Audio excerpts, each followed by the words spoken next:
दोस्तों, अरविंद केजरीवाल, मनीष सिसोदिया जैसे नेता फिर एक बार जेल की हवा खाएंगे। अब ये सवाल इसलिए उठ रहा है क्योंकि पिछले 2 दिन से फिर एक बार दिल्ली के शराब घोटाले को लेकर बातें सामने आ रही है कि दिल्ली में शराब घोटाले को लेकर जो रकम है भ्रष्टाचार घोटाले की, वो 100 या 200 करोड़ के आसपास की नहीं है, वो 2000 करोड़ से ज्यादा की रकम है। कि शराब घोटाले में आम आदमी पार्टी की सरकार के केजरीवाल के राज में दिल्ली को 2000 करोड़ से ज्यादा का नुकसान हुआ है शराब घोटाले में। और ये खुलासा हुआ है कैग की रिपोर्ट से कि जिसमें सामने आया है कि आम आदमी पार्टी के नेताओं ने किस तरह से शराब नीति को लेकर घोटाला किया, भ्रष्टाचार किया, शराब के उस कारोबार में कमीशन खाया। बस आप पूरा वीडियो देखे जानने की कोशिश करते हैं कि कैग की रिपोर्ट दिल्ली शराब घोटाला मामले में क्या कहती है, आम आदमी पार्टी के नेताओं को लेकर इस रिपोर्ट में क्या कहा गया है और क्यों लगता है कि अरविंद केजरीवाल, मनीष सिसोदिया जैसे आप नेता फिर एक बार जेल की हवा खाएंगे।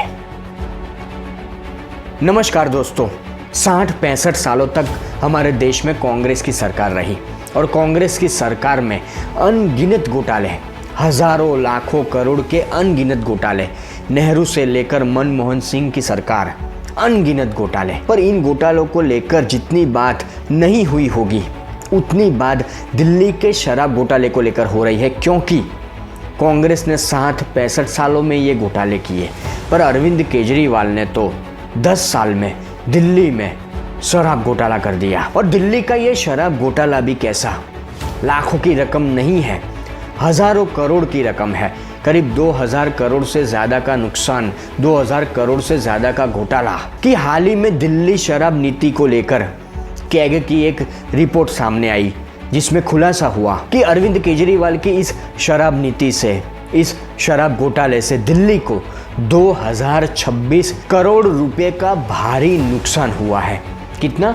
2026 करोड़। ये शराब नीति नवंबर 2021 में लागू की गई थी, पर इस शराब नीति के तहत भ्रष्टाचार हुआ, अनियमितता देखी गई और इस शराब नीति के तहत पेट भर के कमीशन खाया गया। और इसी चक्कर में आपने देखा हाल ही में कुछ वक्त पहले कि मनीष सिसोदिया हो, अरविंद केजरीवाल हो, अन्य कुछ आप नेता जिनको जेल की हवा खानी पड़ी थी। और इस शराब नीति, शराब घोटाले के तहत मनी लॉन्ड्रिंग का मामला भी सामने आया था। केजरीवाल सरकार के भ्रष्टाचार, केजरीवाल सरकार के इस घोटाले के बारे में कैग की जो रिपोर्ट सामने आई है उसमें कहा गया कि शराब की दुकानों के लाइसेंस जारी करने में नियमों का उल्लंघन किया गया। कई ऐसी कंपनियों को लाइसेंस दिए गए जो घाटे में चल रही थी या जिनके खिलाफ शिकायतें थी। जो नियम तोड़ने वाले लोग थे, शराब नीति को लेकर जो नियम तोड़ने वाले लोग थे, उनको सजा देनी चाहिए। तो इसके अलावा सजा तो नहीं दी गई, पर उसको छोड़कर उनको और छूट दी गई। और कैग की रिपोर्ट में सबसे बड़ा खुलासा तो ये भी सामने आया कि जब ये नई शराब नीति बनाई गई तो उसके लिए जो कैबिनेट की मंजूरी होती है सरकार की, तो कैबिनेट की मंजूरी नहीं ली गई। कैबिनेट की मंजूरी नहीं ली गई, उसके अलावा एलजी की मंजूरी भी नहीं ली गई। इसके अलावा ये सच भी सामने आया कैग की रिपोर्ट में कि दिल्ली शराब नीति घोटाले के दौरान एक्सपर्ट पैनल की सिफारिशों को नज़रअंदाज कर मनमानी तरीके से फैसले लिए गए। मतलब केजरीवाल जो मुख्य कर्ता धर्ता है इस नई शराब नीति के माना जाता है, तो उन्होंने अपनी मनमानी से जो उनकी मर्जी आया वो फैसला उन्होंने ले लिया। वैसे भी केजरीवाल की राजनीति हम पिछले 10 सालों से देखते आ रहे हैं कि उनको लगता है कि वो देश के नहीं दुनिया के सबसे बड़े नेता है। हमने देखा है स्वघोषित सर्वश्रेष्ठ मुख्यमंत्री, स्वघोषित सर्वश्रेष्ठ ईमानदार।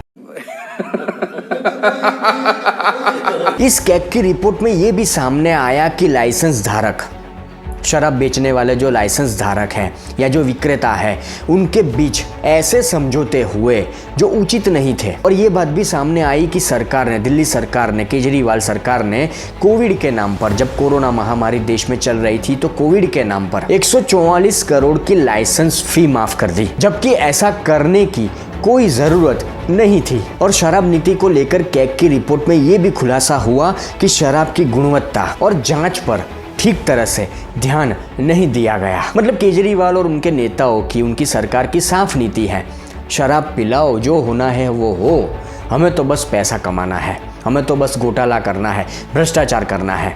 किसी न किसी तरह हमारी तिजोरी में पैसा आना चाहिए बस। क्योंकि इस रिपोर्ट में ये भी कहा गया कि आबकारी विभाग के जो प्रमुख हैं मनीष सिसोदिया साहब और उनके अन्य साथी मंत्रियों ने जानबूझकर नीति नियमों का उल्लंघन किया। गौर करने वाली बात है और हम सब जानते हैं कि दिल्ली शराब घोटाला मामले में, दिल्ली शराब नीति घोटाला मामले में अरविंद केजरीवाल, मनीष सिसोदिया और अन्य आप नेता, आगे हमने बात की, उस तरह से जेल की हवा खा चुके हैं। इस घोटाले को लेकर जांच चल रही है। मनीष सिसोदिया जमानत पर बाहर है, केजरीवाल भी कुछ महीने जेल में रहकर रहा है, जेल की हवा खाकर रहा है, फिर उनको भी जमानत मिली है। पर शराब घोटाले को लेकर या दिल्ली शराब नीति घोटाले को लेकर जो ये नई बात सामने आई है, कैग की रिपोर्ट सामने आई है कि 2026 करोड़ का घोटाला, इतना बड़ा नुकसान क्यों हुआ, इसके लिए जिम्मेदार कौन? तो बेशक इस कैग की रिपोर्ट के बाद आम आदमी पार्टी कटघरे में खड़ी है और अरविंद केजरीवाल और अन्य आप नेता मनीष सिसोदिया, इनका बीपी हाई होना पक्का है। और ये कहना भी बिल्कुल गलत नहीं होगा